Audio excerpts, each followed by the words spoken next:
At any rate, Congressman Darrell Issa is back in the middle of the. You're in the middle of the griddle back there, aren't you? I mean, you go back, you win in the 50th district. You've been there before, but never quite like this.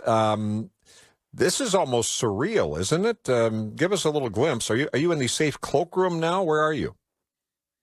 No, I'm in my office as a senior member of Congress and a freshman at the same time. Yeah. I'm looking at the Capitol Dome and wondering if it's going to fall in amidst all the new chaos.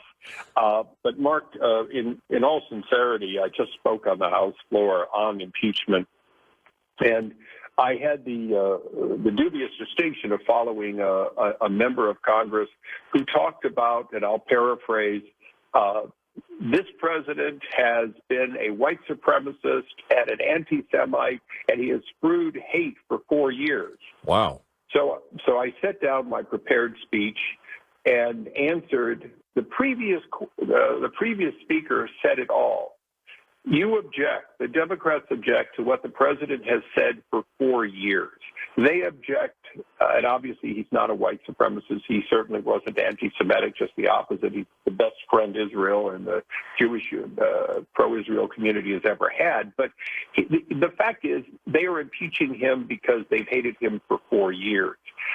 They're not impeaching him for the people who broke into the Capitol, who came armed, who came with handcuffs, who planned these attacks for a long period of time. And that's why the impeachment with 167 hours left in this presidency is so absurd, is this is vengeance for 4 years. And I won't be a part of their effort. The fact is, the Democrats have impeached him once. They would impeach him 5 more times if they could. And, I'm going to say to your listeners, no question at all, this president has never had a filter on what he has said. Mm-hmm. And he has said things in a provocative way for decades. But if provocative speech becomes impeachable or criminal, or it has to be stopped, and you have to be taken down off of Twitter, the socialist paper in San Diego known as the Union Tribune rebuked me endlessly because I pointed out that I had only one tool, which was to vote yes or no on Arizona and Pennsylvania. Both of those states violated the same point that California would have violated, except that I sued the governor, and the governor went to the legislature and corrected the error.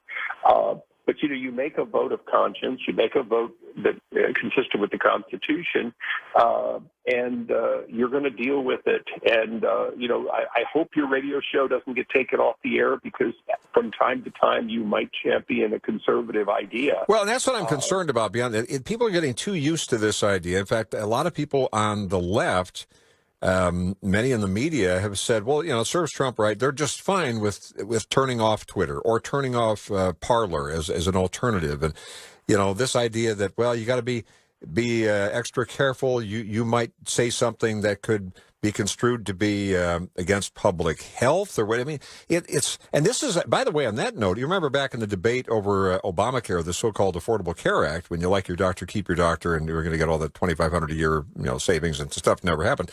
The concern was when government takes over healthcare, you can make everything healthcare related, and then it becomes the government's dibs, and then you basically can go back to things you weren't able to do, like curtailing free speech. And I'm not in any way endorsing the worst of Trump's stuff. Neither are you, Darrell Issa. But this is the battle, and let's face it, the big thing that's going on with this debate and the vote, which most likely will pass the House with a Democrat majority, and then it goes over to the Senate. We'll see. This is all about making sure Trump has his knees cut out, his legs cut out from under him, so he's never credible on any sort of endorsement level or, kingmaker politically with the Republicans, and then he has no influence in the Republican Party. It's like the last 4 years never happened in accomplishments. It's all about the last week, and I agree. It was ugly last week, and it continues to be ugly, but that's the real purpose, as that's going on here. It's all about me, and I made the kind of half jesting about this, that if he was dead, and I don't wish anybody dead, but if he was dead, they'd figure out a way to prosecute him anyway. Posthumously. They absolutely would. It's why let death be curtail a good trial. But for all of your listeners, many of them got on their boats or got on somebody else's boat, and they toured the harbor with Trump flags and horns time and time again. Well, I'll tell you, when I flew back to Washington, I was on the plane with many of those people who were flying back for this rally. And I think it's important that people who think that this rally was filled with anarchists, it wasn't. It was filled with your normal Trump supporter. And then intermixed with it were at least 4 different groups that we knew about in advance, it turns out, that we had evidence were going to infiltrate this group. So do we have criminals and they need to be charged? Yes. Do we have a president who's leaving office who had what I once called political Tourette's? Absolutely. But at the end of the day, what I think Vice President, now President-elect Biden said, which is that it's time to come together and heal the nation, come to unity. Impeaching a president the day after he leaves office or removing him a day after he leaves office seems to be pretty absurd. And that's what the timetable would be if this makes it out of the House as a will and goes over to the Senate. It'll be next Wednesday, like Inauguration Day, when they say, all right, let's consider this now. Darrell, Issa, you'll vote against impeachment, though, despite all the heat that I'm sure you're getting? I'm going to vote what I think is the right vote, which is that impeachment is inappropriate for exactly, not for what happened. If I wanted to impeach based on violence, I would vote yes. But if I want to impeach based on what he did and the fact that he was not inciting a riot at that moment and that the people who came in, evidence has shown, planned to do this sort of damage in advance, no, I'm going to vote no. I'm also going to do everything I can to hold Twitter and Facebook and these other social media platforms accountable for the fact that they're doing the modern version of book burning. They're literally shutting off the authors proactively so that they can't speak. And, burning down newspapers, which is what Amazon did when they took Parler off. They literally took millions of, call them newspapers, and shut them all off. And they shut them off because they, quote, didn't like some of those people. Well, I'll tell you, in the years that I served on the Select Intelligence Committee, if I told you how many Google accounts ISIS and Al-Qaeda used to plan the murder of people around the world, you'd say, well, I guess we've got to get rid of Gmail. You can't. Yeah, that's the same absurdity. That's right. Darrell, I said real quick, and we're a little over time here, but give us a glimpse of what's really happening with security. Because I'm looking at some of the headlines: armed guards, fences, boarded windows, Washington under heavy security, soldiers sleeping in the Capitol hallways. Threats. The FBI saying they're concerned about threats between now and on Inauguration Day.